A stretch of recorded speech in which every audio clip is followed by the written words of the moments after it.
Bonjour chers frères et sœurs de l'église de l'île Jésus. Aujourd'hui nous sommes le lundi 7 novembre 2022 et nous allons méditer ensemble le chapitre 4 de la première épître de Jean. Dans les versets 1 à 6, Jean aborde la question de la vérité. Il a déjà mentionné les antichrists ou les faux prophètes, mais ici, il nous demande d'identifier les autres propagateurs de doctrines mensongères. Les prophètes de mensonges sont déjà dans le monde, écrit Jean. Et ils ne reconnaissent pas que Jésus-Christ, véritablement homme, vient de Dieu. En fait, Jésus, qui est à 100% humain et à 100% divin, représente l'exclusivité du christianisme. Nous les croyons, nous avons en nous l'esprit de vérité qui est plus puissant que l'esprit de l'antichrist.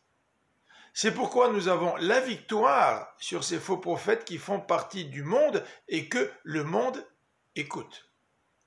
Quand nous connaissons Dieu, nous pouvons distinguer l'esprit de vérité de l'esprit de l'erreur.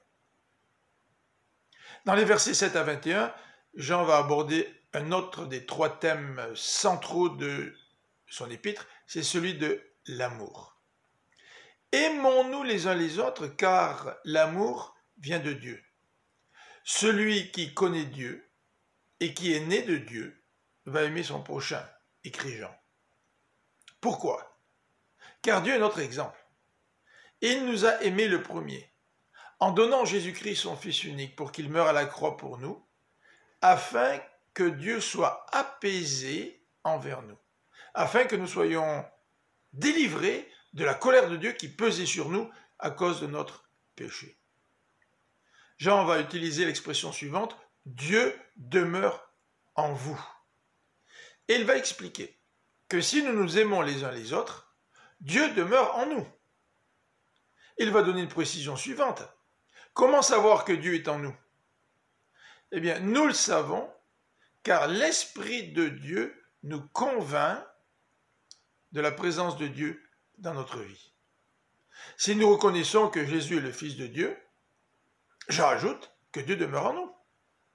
L'amour de Dieu en nous, qui se manifeste envers notre prochain, nous donne de l'assurance au jour du jugement.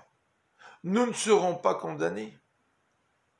Si quelqu'un prétend aimer Dieu, qu'il ne voit pas, et n'aime pas son frère, ou s'il le déteste, c'est un menteur.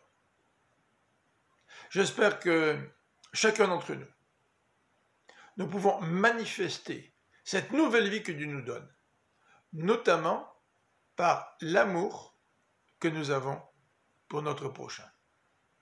Je vous souhaite une bonne fin de journée, que le Seigneur vous bénisse. À demain.